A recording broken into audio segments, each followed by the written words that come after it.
Welcome everybody coming into the Zoom. If you give us just a moment, we're going to let people come in before we get started.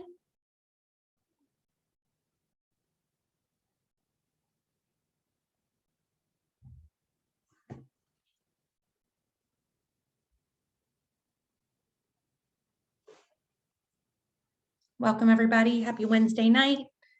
Sit tight for just a minute. We'll be starting right up.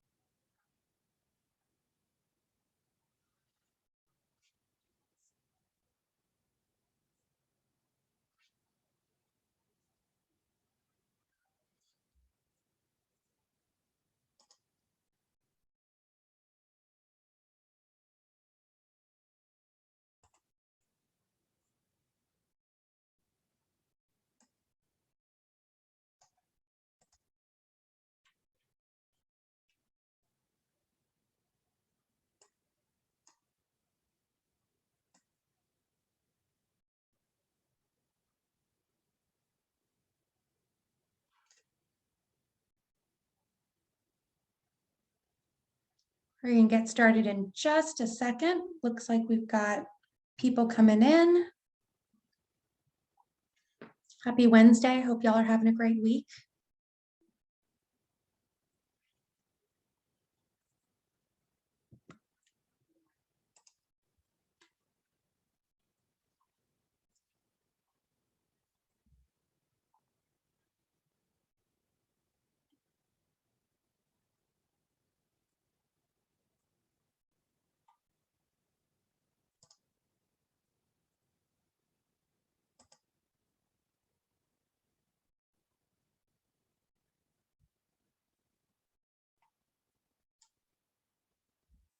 All right, everyone. Happy Wednesday. Welcome to What's to Come for National Landing. My name is Hannah Dannenfelser, and I'm the chair of the Arlington Committee of 100.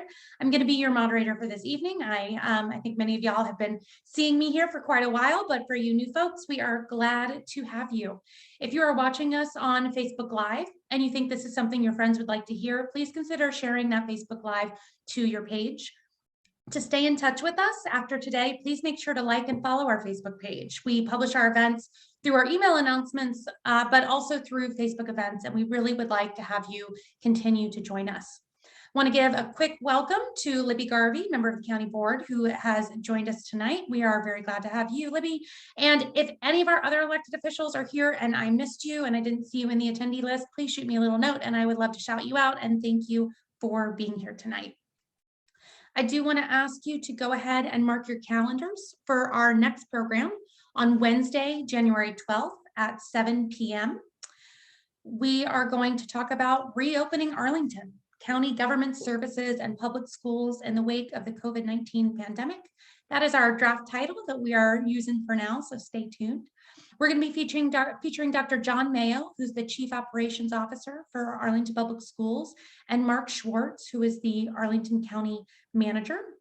We're kicking off 2022 by highlighting the priorities and projections of those two main public sector entities. If you don't already know Mark, and if you're not familiar with the county manager model, think of Mark as the CEO of Arlington County government. So we are really excited to have John and Mark with us next month. The link to that program is in the Zoom chat box. You'll be receiving an invitation via email shortly. If you're watching us on Facebook, we will have, within a few minutes, we'll have the link to the registration in the comments section. So you can just take a look on that video for comments as well. All right, please join us next month. I have two asks for you tonight before we get started. We are looking for your feedback on topics you'd like to hear in our future programs. We've been the gathering place for Arlingtonians since 1954 by bringing Arlington residents together to learn about timely local issues in a nonpartisan environment. Our board is highly active in the community and stays in the loop on the most pressing issues, and our program committee comes together to plan the programs and discuss them with all of you. Is there an important issue that you've been looking to learn about? Is there a particular speaker that when you come each month you really want to hear from? We would love to hear that from you. If you check the Zoom chat box or in a few moments, the Facebook Live comment section, we have a suggestion form and we'd like to hear what you have to say. Please take a look there. And I know I get emails from y'all. You're always welcome to shoot me an email. If you go to our website, you can reach my email there, but we especially would like your feedback tonight. The second, last month, I shared that we would be asking for your support of the Arlington Committee of 100. We suspended membership dues last year in light of the pandemic, but this program year, we're asking you to come back and support us once again. If you love our mission, if you appreciate our programs, we'd be really grateful if you would become a member of the Arlington Committee of 100 by making a donation of $25 or more to support our work. We have a link in the chat and in the Facebook Live's comment section with the opportunity to become a member. We would really appreciate that. Also, if you see the screen, if you prefer to pay by check, our PO box is up on the screen there. I'm going to let you stare at that screen for just a second. All right, our program for tonight, I'm going to go ahead and move on. We are talking about what's to come for the National Landing region. If you aren't completely sure what National Landing means, you will know soon.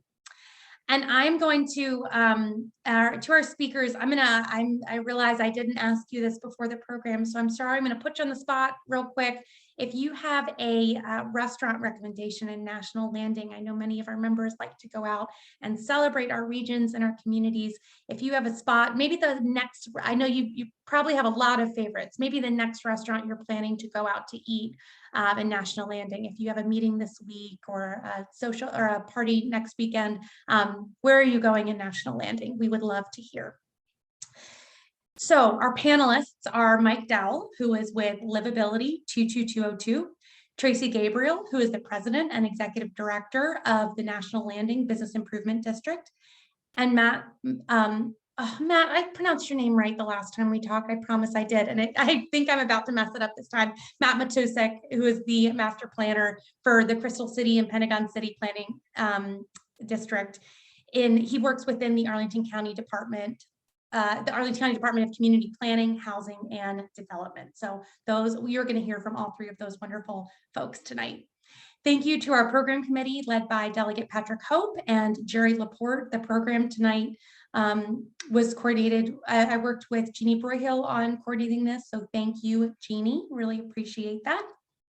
As we start, I want to remind everyone that our panel is going to be followed by a Q&A session featuring questions from the audience. You can use the chat box at the bottom of your screen, and you can enter those at any time during the program. I do want to remind you, if you have been here monthly, you know how much I emphasize this. Please ask your questions in the form of a question. We have a brief amount of time with our panelists tonight, and we want to maximize it, and we really want to let them be the experts in their area. We sometimes get pretty long questions in there that we just don't have the ability to get to. So if you ask your question concisely, I'm a lot more likely to be able to read it. So I'm going to go ahead and kick it off to our panelists, starting with Tracy. Tracy came to the National Landing bid in 2018 as an urbanist, a planner, and a placemaker to help address complex challenges and build great neighborhoods. She held previous roles in economic development work, including as the Associate Director at the DC Office of Planning and as the Vice President of the New York City Economic Development Corporation, overseeing the Queens portfolio.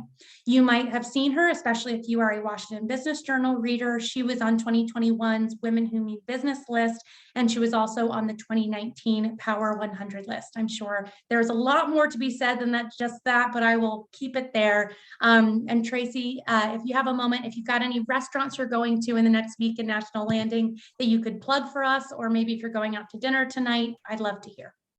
If we're talking in the next week, sorry, I can't share with my screen right now, but let me see if I can do this. Oh, did I just? Do we have Scott, do we have permission for her? I can share. Keep an eye. Hopefully it should pop up. Perfect. Awesome. Yeah, we can see it now. Wonderful.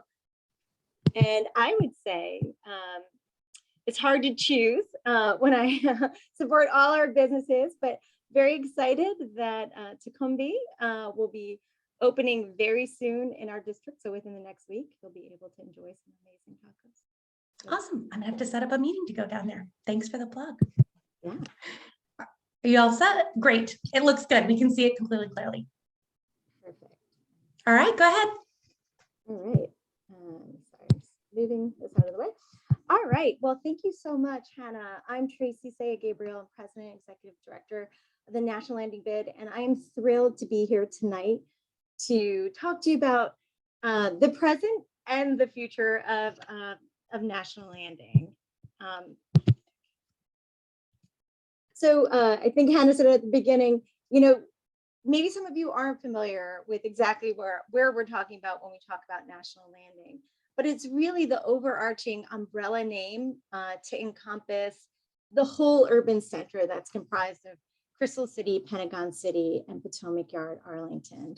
And so, it's also incredibly important because we've never really had a name to call the area collectively.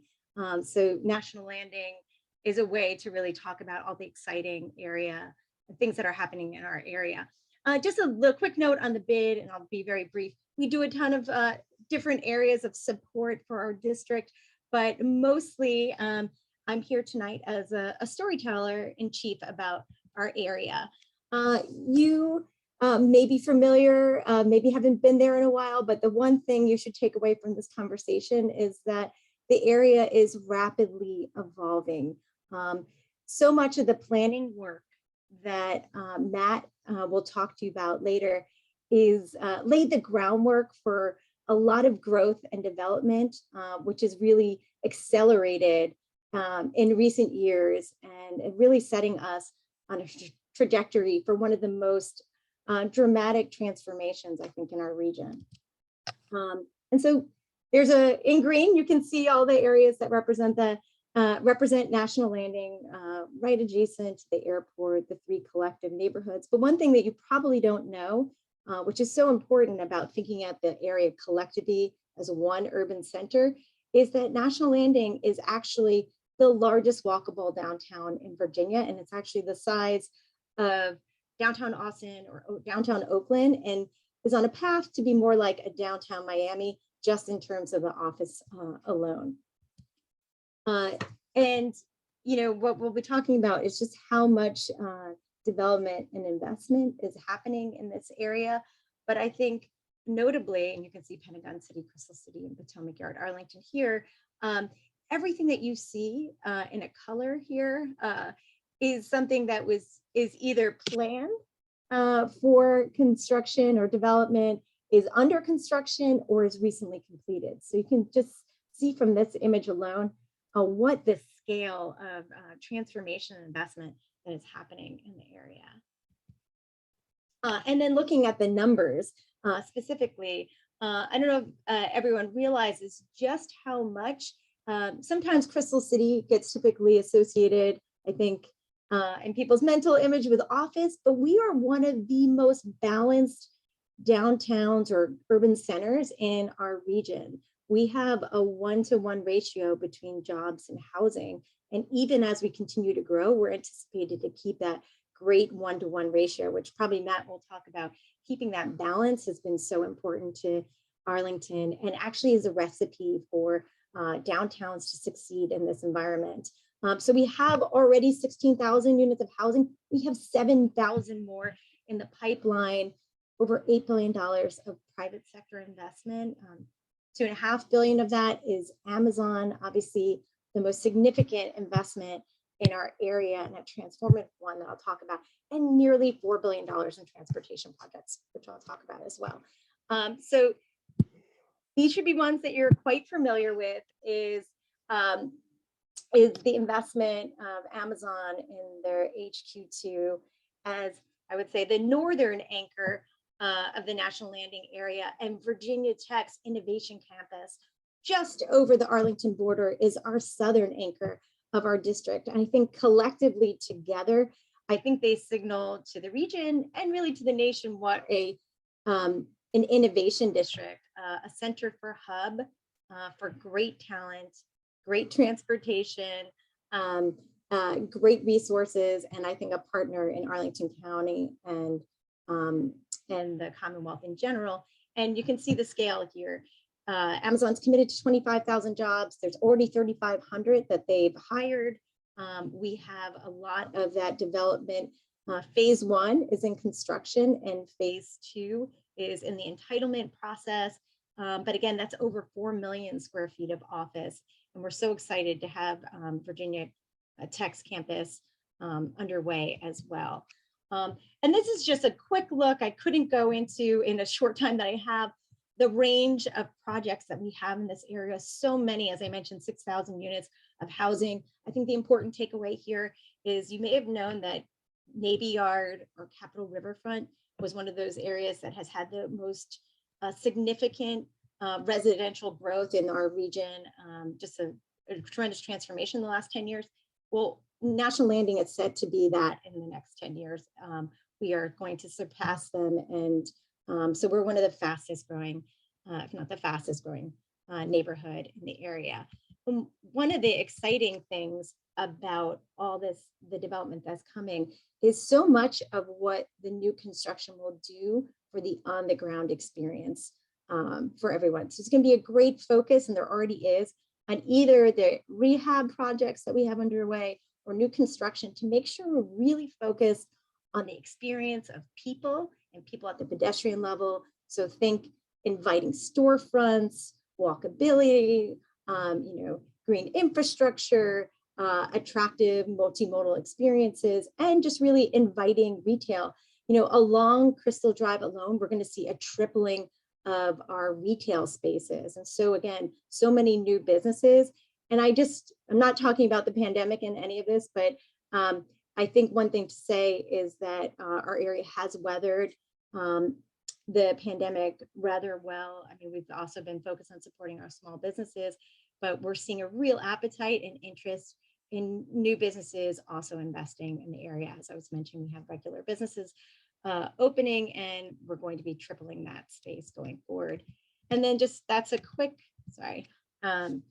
view. That's one of those of Met Park. That's phase 1 of Amazon's campus. It's 2 21-story towers. Again, you can see here the other thing that Amazon delivers in addition to job growth, which I think is really important and faith in the future of office, is the fact that their buildings and their street-centered campus will have inviting, not just inviting architecture, but again, these activated streetscapes and plenty of spaces for local businesses to thrive and bring their business as well. And of course, with all this development, we really want to see it inclusive and equitable growth as well. And so that's why we're so excited that there have been some game changer investments ensuring equitable development in our district, just a block from Amazon campus. Washington Housing Conservancy, along with Amazon, was able to purchase the Crystal House and really ensure long-term affordability for that site, as well as additional infill development. So that's some 1,300 units of affordable housing, which is a tremendous amount for our area. And then committed affordable housing. And then connectivity. You might know, in 60s and 70s kind of architecture and urban planning that occurred in our district did not put the focus on pedestrians. It was more vehicular oriented. And now we're seeing a radical transformation of our district aimed at the pedestrian and enhancing the already wonderful transportation bones that our district has. And so we have, I mentioned at the beginning, $4 billion in transportation in the projects in this area. It is not an exaggeration to say we will be the most connected downtown in the country once those investments are made. That's everything from a new VRE station to new metro entrances, to a new Long Bridge, ultimately, hopefully, Amtrak at our site, and 2 additional projects that are near and dear to the bid are the CCDA to DCA multimodal connector, and that is the concept of a bridge from the heart of our commercial strip on Crystal Drive walkable to the airport in 5 to 10 minutes. Be incredible distinguisher for our area and a real enhancement to multimodality. And then very excited about the opportunity to reimagine Route 1 to an urban boulevard, and excited to say that this long-standing barrier to our district just got infused with some funding today. It was announced that the state is supporting this project as well with over $100 million in funding. And then lastly, I just want to also note that I think one of the things, as I mentioned with the transportation, is when you have this much growth, the thing that really distinguishes our area is that great planning has allowed for commensurate investments in transportation, as I mentioned, and parks. And just want to note that if you haven't been there yet, obviously the Long Bridge Park Esplanade expansion and the Aquatic Center, long sought by our community, is fully had its, I think, opening in September. Very excited about that. It's a great addition to our resources. And we're also seeing new development deliver urban oases for our district. So this is the new Metropolitan Park in construction. I think it will deliver that next generation of open spaces that, as you can see, reflects the desire for biophilic experiences in the heart of our city. Tracy, I'm going to give you a little time check here. Okay. Great. Lastly, just want to note on programming and placemaking, we do a lot of events, so you can come out and enjoy our area through events, through art. This is a mural. To your note on the next session, you'll be doing back to business, back to office. This mural here, we're intending to invite people back to our district as well. So with that, I will turn to our next presenter. Thanks. Perfect. Thank you so much, Tracy. Those pictures are awesome. I am wanting to head down to National Landing sometime soon. So thank you very much. All right, we are going to go ahead and pass it to Mike. Mike Dowell is one of the coordinators, is the coordinator for Livability 22202. They are a resident-based coalition of the 3 civic associations in the 22202 zip code, which is the Crystal City, Pentagon City region. It includes Arlington Ridge, Aurora Highlands, and Crystal City, and they come together to address issues within that community and advance their goals with the county government. Mike has been a real voice all throughout the community of Livability 22202, and we're really excited to have him here with us tonight. Mike, you can take it away. Thanks, Hannah. Can you see my screen okay? I can. It looks great. Okay, great. Well, thank you. As Hannah said, I'm Mike Dowell. I'm the Livability 22202 coordinator. I'm a 30-year resident of Aurora Hills, and that's one of the 3 neighborhoods in the Touch the National Landing community: Arlington Ridge, Aurora Highlands, and Crystal City. So I'll give a little overview tonight of how we came together and then what we've been, how we've been engaged in this this process. So for just to kind of refresh the context, we 22202 is a kind of pretty well-bounded area. It's got the river on the east side, 4 Mile Run on the south, and 395 wrapping around the west and the north. And then the three communities are kind of run kind of up and down vertically across the zip code. I think most of you are aware of kind of the development history of that area and some of the stresses that it's gone under the last couple of decades. And now we're into new area, and we're going to be seeing a lot of growth coming. Back in 2019, we thought that growth was going to be on the order of about 50% in the next 25 years. That's old. We're probably looking at quite a bit more at this point. And so the question became, you know, how does the community work with that?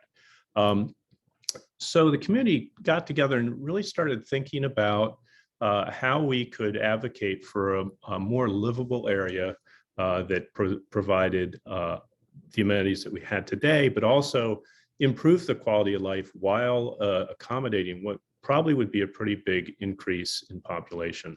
Now, one of the things we're also acutely aware of as people who work in this area is that young people today are raising the bar on what their quality of life expectations are.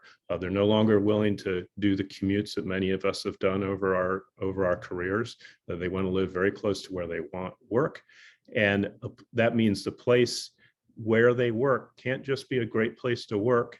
It can't just generate tax revenue. It has to be a great place to live. And so our communities realized that we had a lot of common interests. And if we came together, we could really start to formulate kind of a holistic view of how this really great community could evolve over time.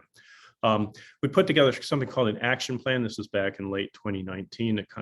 We had a few workshops. We had some great help from members of the community, in particular, Brian Harner, who was a former planning commissioner, to kind of coalesce the ideas and the objectives that we wanted to put forward as a community. And I'll talk about what those priorities were, kind of coalesced into a set of priorities. And we engaged with the county and the commissions all along the way and got quite a bit of guidance on how to kind of codify this into some useful inputs for what would be a high degree of upcoming planning processes.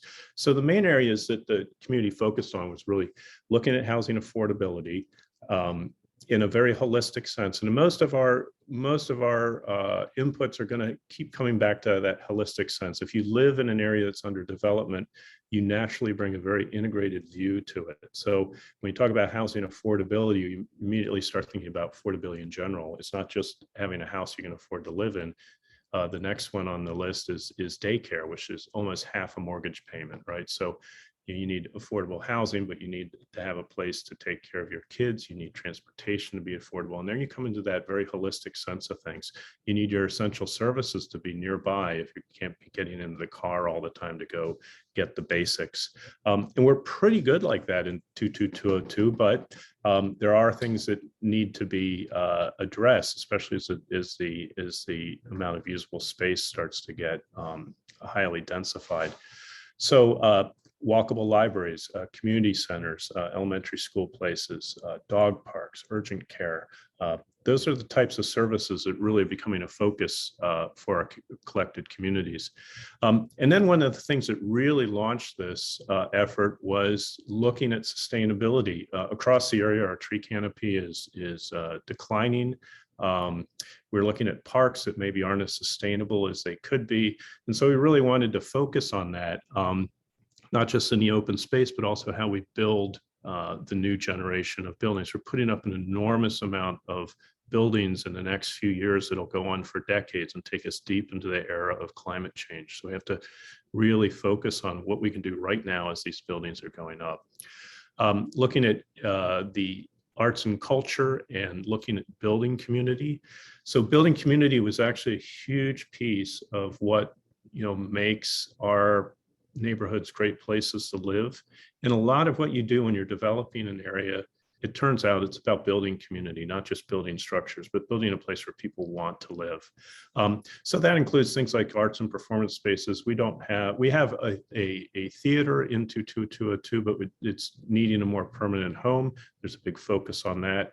And then getting into places for the community themselves to engage in arts and culture. We have a senior center, we have a community center. Believe it or not, that's just 2 small rooms adjacent to the Aurora Highlands Hills Library. So that entire area needs to be refreshed and enlarged to accommodate the upcoming population increase. Then the last thing was the multimodal transportation network.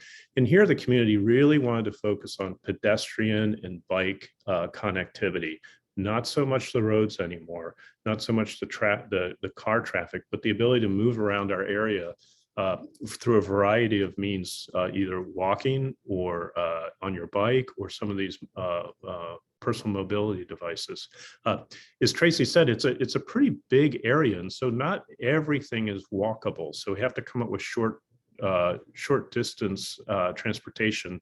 That doesn't necessarily mean you got to get in your car. So as I said, it's really what we bring to it is the residents of the area. in our kind of holistic lived experience living there. But it takes a lot more than that. It takes a lot of experts, and we've been really grateful for the amount of input and help we've had from across the board, from the BID in the county. Tracy and Matt have done a great job in collaborating with us in getting our issues defined and then starting to work them. But also the county commissions have been invaluable in providing guidance. And we've had help from a variety of nonprofits and just local experts on things. So there was the areas that we've really started taking initiatives in was one is in housing, trying to just get good conversations going on in the community about what affordability looks like and what we want to do as a community. Really grateful to see that the Crystal Houses development is going to become affordable housing. That's really promising. We need to make sure that we get more affordable housing put into any of the new residences coming up. In the open space area, we ran a great workshop in early 2020, focused on the Crystal City parks. Virginia Highlands Park, Roach's Run, believe it or not, could become a great escape for a kind of a natural area to get into. And then some concepts of biophilia, which is connecting the humans to the nature in their area and making that a near constant daily experience. And then improving the connectivity among our open spaces so that you can walk from one park to the next and then to the retail areas and back to your house and to the transit, all the while staying in as much of kind of a park-like experience as you can. We also looked at the underground. The underground does have this kind of brutalist aspect to it, but it is a unique asset in Crystal City. So there was a lot of effort put into thinking through how it might be repurposed for the next generation of Crystal City. Really good ideas have come into play, and some of that's starting to move into some of the planning concepts. Route 1 east-west connectivity. This came up during the workshops in which the communities were trying to figure out how we could improve the connections among the communities. Those of you who've spent some time down here, you know how Route 1 is quite a barrier between Crystal City and Pentagon City proper. It's hard to get across those roads, even though it's elevated at 12th, 15th, and 18th Street. It still is not the easiest road to cross. And we wanted to look at improving that connectivity. 23rd Street is a particularly unsafe intersection. And in doing so, be able to build community across that area, and not so far in second place is actually to help with some of the economics. There's a lot of restaurants on each side of Route 1. They don't get as much patronage from the other side of Route 1 because it's frankly a bit of a disincentive to cross Route 1 to go to your favorite restaurant. The last thing was the schools. So centrally located elementary schools, one of the key things we need to see in our area. And we have a small group looking at that, engaging with the APS planning committees to see how we can get the analysis put in place and then a site selected for a school in the center of 22202. This all came together to some degree in the Pentagon City Planning Study, which I think Matt will probably talk about. So one of the things that was a little kind of funny when Amazon announced that they were coming to our area, a lot of folks just said it was in Crystal City, but those of you who understand the planning documents in this area, Amazon really isn't locating in Crystal City in the sense of the Crystal City sector plan. It's actually in the Pentagon City phase development site plan. And that was a document that dates back to 1976. And so this is a plan that was not nearly as current as the sector plan. And I'm really going to give you just a time check. Okay, great. And really generated a need to start to replan that process. So that's where a lot of our effort has started to focus on collaborating with that planning study group and looking at how we can get that Pentagon City plan updated.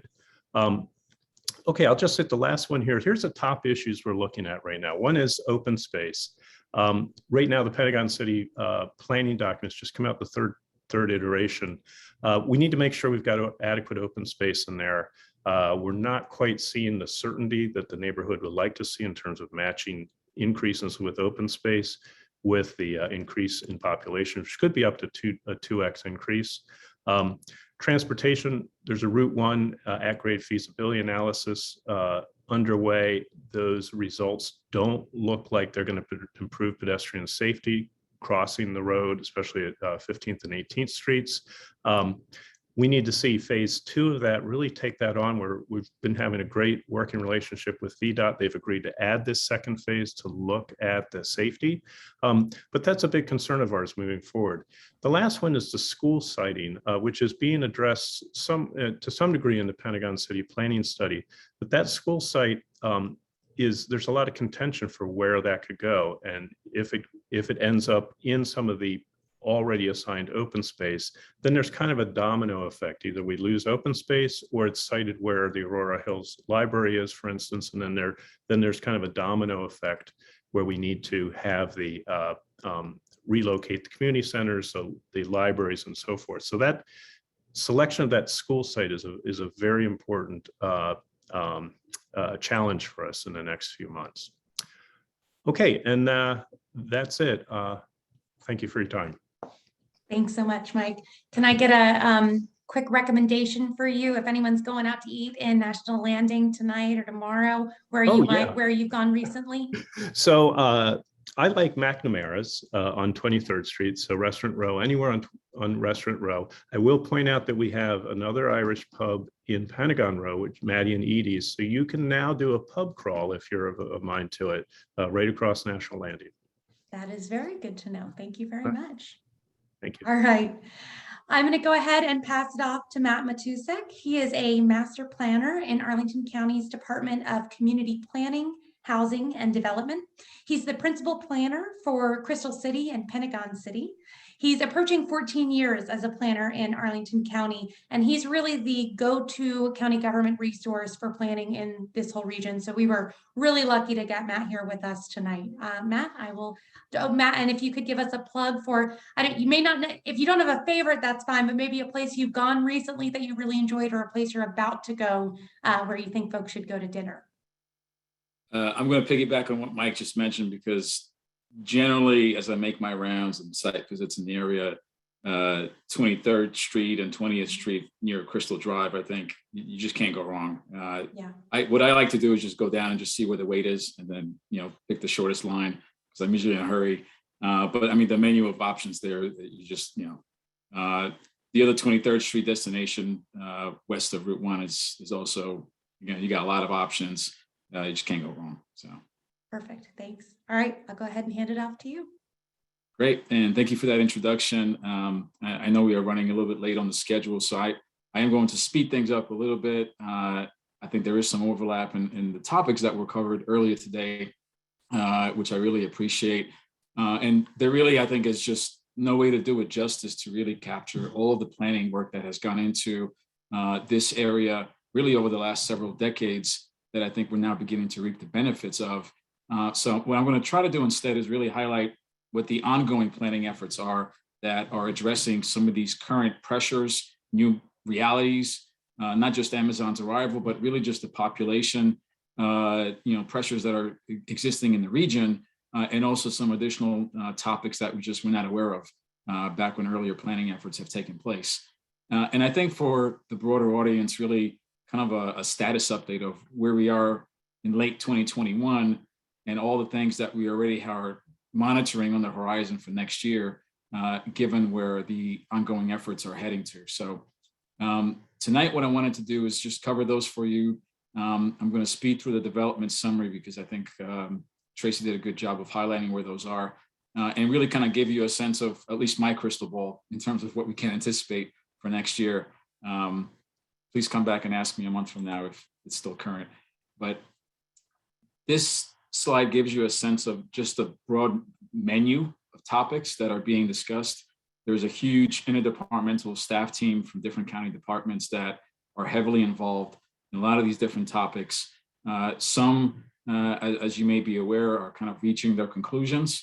The Pentagon City Planning Study that Michael noted really started in the summer of 2020. So we are now really at the kind of far end of that study, and we're anticipating closure in February of next year.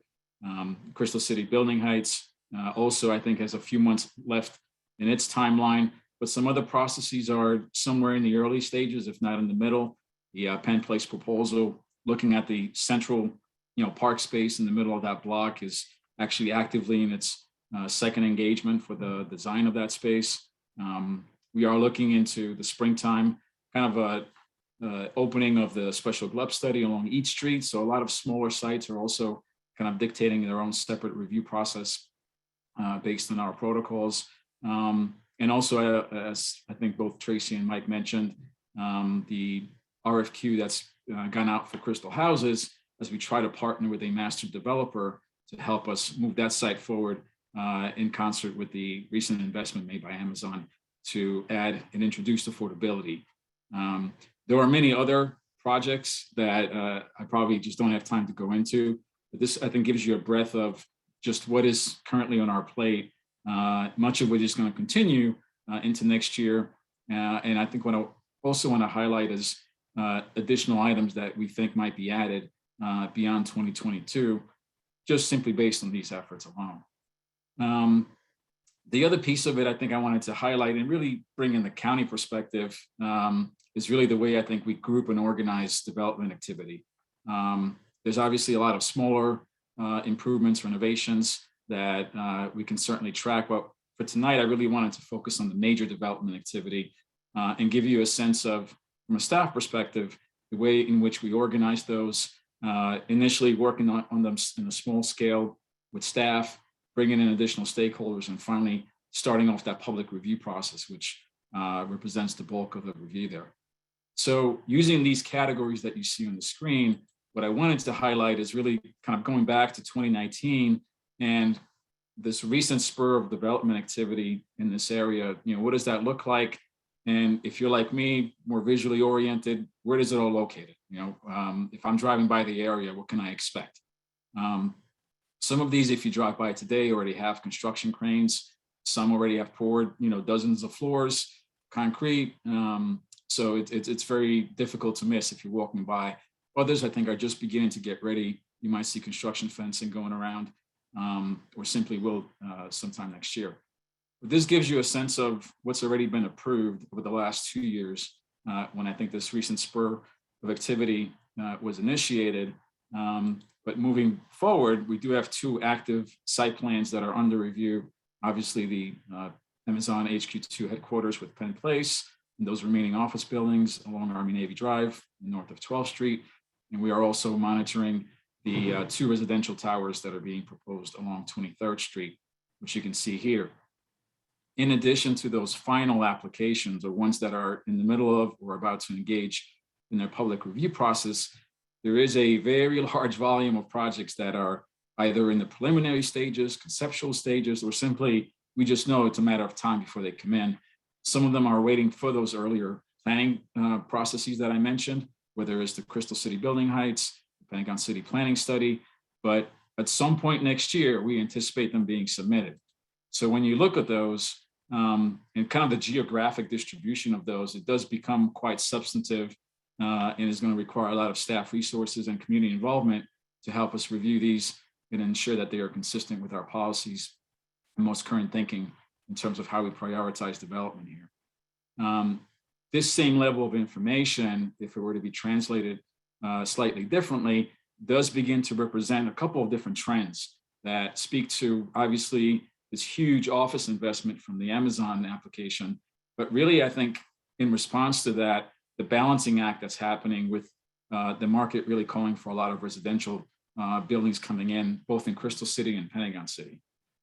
So collectively, if you zoom out a little bit, it does create a very healthy balance for us, as many of those projects are delivering some ground floor retail, and in some cases, including the Amazon proposal in Penn Place, a community high school, daycare, and some other opportunities. So we really like, I think, the current approach and mixture of uses. It's something that we're going to evaluate further, and certainly continue to compare that from a more holistic scale as we look into the entire zip code.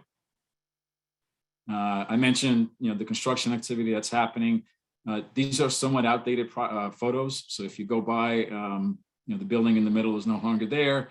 Met Park and the Verizon site are, probably 15 stories now, maybe 20 above ground. So there's a lot of progress being made very quickly. And additional cranes are going to be going up as different sites begin to excavate and begin their construction stages. So it's certainly going to represent some painful moments initially as we kind of work through to make those improvements, reach those ultimate outcomes that I think Tracy was mentioning in terms of the streetscape improvements, kind of correcting for some of those earlier potential mistakes that may have happened in the 60s, 70s, and 80s with the first generation of development. But I think it's really through that activity that we can really get to a place that really feels cohesive, improves on the connectivity for all modes of travel, and allows us to really, I think, be proud of the area that we're building here. In addition to the private side of things, the county and the state have invested millions of dollars into a very broad range of capital infrastructure projects, transit and transportation improvements. This is a very dense map, and I know we can't really get into too many specifics, but Tracy did a great job of highlighting where those are located and really just the continuous investment that's coming in and support from different agencies to really help us prepare and mitigate the impact of growth in this area. And I think transit is going to be a critical component of that if we're going to be successful. So finally, the last two slides I wanted to cover, again, forecast. This is simply my crystal ball, so please, it is not prescribed anywhere else, but kind of an assumption on what could happen next year. Some initial ongoing efforts that we think may conclude in the first 2 quarters of 2022, but a lot of other activity that the second half of next year is really going to either initiate or help us conclude as these processes continue moving forward. The challenge that we face as a county is that there's only so many limited resources that we have, not just from staff, but even being able to identify community meeting dates with the Planning Commission and other committees. There's so much going on at the same time. And this is just one of several zip codes in the county. We have Missing Middle happening, Langston Boulevard, long-term planning, Clarendon, Columbia Pike development moving forward. So there's just a lot of activity, all competing for a lot of different attention and limited resources. But I think we're trying to do our best to be strategic and really work with the community here, because Livability 22202 has really made this even possible. I think without that coordinated prioritization of priorities, challenges, opportunities, I think it would have taken us a lot more time to even get half of this done in the amount of time that it took so far. So we really benefit, I think, from that collaboration and the 3 civic associations being able to really consolidate their opinions and identify those needs. So we already know going into a lot of these initiatives what to expect, what to address, and what may still require additional tweaking. Along those lines, and looking even beyond 2022, Matt, I'm gonna give you a time check. Great, thank you. So beyond 2022, the Pentagon City sector plan that's being considered early next year has an implementation matrix that has a lot of short-term priorities being identified. And we'll be working with, obviously, the county board and others to identify exactly what the timing and funding resources of those are. And I suspect as that vision gets clarified during the CIP process, we'll be able to have some greater clarity in terms of what happens in 2023 and even beyond, as there is still a lot ahead of us in terms of the long-term planning and coordination that has to happen. And with that, I'm going to conclude. Thank you. Great, thanks so much, Matt. I'm going to invite all of our panelists to go ahead and turn their cameras back on and unmute themselves. We've got a little bit of time here for Q&A, so we had a lot of questions come in, and we're going to do our best to cover as many as possible. So I'll ask our panelists to be as concise as you can be. We don't want to cut off great content, but as concise as you can be in answering the questions so we can get to as many as possible. With remote, Joe is asking, with remote work as the rule rather than the exception, who are you projecting to fill this office space? How is it going to be filled? And I'm gonna just let y'all self-select if you want to answer. And if you don't, not everyone has to answer all the questions. I'll let you decide which ones you opt to respond to. I'm happy to answer in sort of a general way. Obviously, no one knows exactly what the future of office is. I think we are a luckier district than other places. One, because of what I mentioned before, that that mix of residential and office makes us a more desirable office market. And we have, because there's more activity, more life, more energy, more retail that can be sustained. We have Amazon, who as they're moving forward with their Penn Place development, really believes in the value of face-to-face. I think, how and what their permanent arrangements are, I think we can all expect that work will change, right? But I don't think offices are going away entirely, right? There's still going to be value to it. I can't speak for Amazon, but I can speak for the fact that I think, there will be a need for office, and certainly for the great new spaces that are being developed. I think, these are years out, and I'm expecting that, we're hopefully being a far more stable situation from a public health standpoint. Mike or Matt, would you like to add anything to what Tracy said? Nope, I'm good. Thanks. Good. Thanks, Tracy. Susan asked, do you expect changes in use mix as a result of trends during the pandemic, and how might that affect planning? I think when she says use mix, I think she's meaning the mixed use zoning, if I understand that correctly. Y'all can correct me if you think you understand it differently, but that's how I interpret that question. Yeah, I think from my perspective, at least, the only clear signal so far, and this is something that I think on a quarterly basis might evolve, is that currently the market is not really calling for any hotel uses. I think retail is evolving slightly on its own, but still I think desired and considered as an important element of the vision that we want to achieve in Pentagon City and Crystal City. Residential, of course, is continuing to boom. We've seen a lot of office to residential conversions throughout the county, not just this area. But we also don't anticipate that Amazon will represent the only new office space in Pentagon City. I think there may be one or two additional near-term developments that may produce those uses as well. But it is something that I think continues to evolve. And certainly many people are watching Amazon as potentially a huge signal indicator in terms of where the market might be heading. Tracy or Mike, anything to add? That's great. Thank you. So we actually, last year, we were covering in Committee of 100 some of the flooding and some of that damage that happened up in areas of North Arlington. And I wanted to ask Alyssa. Alyssa has a question that I thought was important to put out here in relation to that.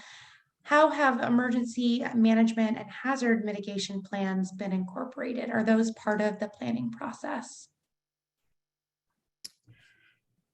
Well, I'll start off. One of the main things that, and it's a little unusual or unique to our area, is there is an easement that's been granted to in Army Navy Country Club to allow emergency access to the 22202 area from the Columbia Pike side. That's a key provision that's needed to ensure that in the event of an emergency, that we can get emergency vehicles in. As you can imagine, a lot of vehicles are trying to get out. There is a little bit of limited access during crunch times into our area, and so that's an important route to consider. That emergency access route there's some terms to activating that, and it means essentially that roadway, which cuts through Army Navy Country Club, will have to be put in place by about 2030. I think Matt may have a better number. So that's one of the main things that we'll be looking for as a community to make sure that gets implemented. Great. All right, Michael asks, how is the county going to address the traffic congestion that comes along with development? That is something we continue to and have been evaluating through regular monitoring, Particularly though, I think what's worth highlighting is in Pentagon City, as we consider future growth beyond what has been utilized since the 1970s when that area was first planned, is we're instituting strict requirements that limit the amount of vehicular use in that area. Most noteworthy, I think, is the now 25% limit on single occupancy vehicle mode of travel for the new projects that will be coming in within that study area. And that number, the 25%, is actually consistent with recent site plans in the greater Pentagon City, Crystal City area there, as recent residential and office projects have demonstrated that they can accommodate that through a various and innovative strategy of TDM measures, not just their proximity to metro stations, but also utilization of other transit options that exist in that area, which kind of works hand in hand with a lot of the investment the county and the state are making to ensure that that area has rich options that therefore could require lower parking ratios. And then again, continually, to the degree that we can control, lower that dependency on vehicular trips. But the challenge, I think, moving ahead is how do we still do that, knowing that a lot of, let's say, Richmond Highway traffic is through traffic going to and from DC and points south. And that's not something we can regulate or control as much. So that's going to be a huge question mark moving forward. And how do we effectively influence that? Thanks. So Anna has a big question, and Anna, I'm going to apologize to you, but I am going to take some liberties and narrow your question just for the sake of time, but it's a good one that I want to get to. She asks what affordable housing and missing middle housing initiatives are underway for National Landing. And I know all three of y'all are thinking, wow, we could spend another hour or two on that. So Anna, this is where I'm going to take some liberty, and I'm going to ask if we can just take about a minute or two, maybe two or 3 minutes to talk about the Washington Housing Conservancy, the Crystal Houses. And just if you could speak towards that, because I know that is one of the key initiatives that comes under the housing umbrella within this region. I don't know, Matt, if you want to take some of this from the county's perspective, but as mentioned, this is so Washington Housing Conservancy, which is focused on protecting and conserving affordable housing, especially focused on workforce housing. And Crystal House is sort of naturally occurring affordable housing, and some as they've looked at and evaluated it, but over time, although it's been at the market. With Washington Housing Conservancy's purchase of the site with the help of Amazon's Housing Equity Fund, they're able to turn over the apartments into committed affordable units, and they'll do that by keeping the residents there and as people leave through attrition. And I think it's really an exciting model. And I think what I'd love Matt to speak to is also the fact that the remainder of the site, the infill development, presented a unique opportunity for long-term new construction, new units of affordable housing. Yeah, absolutely. I think we're extremely fortunate enough to have, I think, Amazon be willing to and prioritize these type of commitments. Certainly the totality of the existing buildings on that site, this extensive block, plus the new construction that is now going to be slated for affordability, is going to significantly help us meet those affordable goals in that area. But beyond that particular site, and really to help us with the goal of distributing affordable units, one of the things that I think we're really going to have some success with in Pentagon City further north is making sure that each project delivers a proportional level of affordability that stays on site. And as that happens from site to site, really ensure that there's a diversity in that portfolio. It happens over time, not just on a one-time situation. And it really, I think, tracks with the level of growth that we anticipate in the area.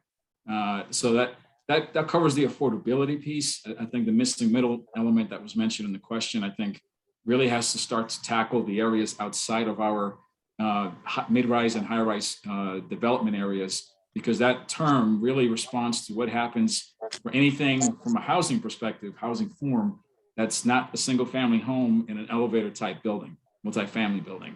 And that huge spectrum in between is really, I think, what we're trying to, on a countywide level, solve for, especially outside of those high density areas. Perfect. Well, first, I just want to say, as we get close to 8 o'clock, first, I want to say a big thank you to Tracy, Mike, and Matt. These are the ultimate people to talk to about National Landing, the past, the present, and the future. They are a wealth of information, so we are really grateful to have them here with us tonight and that they were willing to be a part of the Committee of 100 tonight. So thank you all. I want to ask everyone to stick with us for one moment. I want to remind you to register for our program next month. Which is going to focus on, it's going to feature the COO of Arlington Public Schools and our county manager from the county government for a projection of 2022 and seeing what's to come in reopening Arlington. It will be January 12th at 7 p.m. The registration link is in the chat. If you liked this program and you want to share it, it is on our Facebook page. You can share it from Facebook. In a couple days, you will see the recording up on our website, arlingtoncommittee100.org. We are an all-volunteer organization. I do not commit to how quickly that ends up on our website, but it will be soon, and we would encourage you to share it. Thank you all so much for joining us tonight. Thanks, Scott and Timon, working in the background to make us all look good here on screen. And thank you again to our panelists. Everybody have a great night. Thank you. Thank you.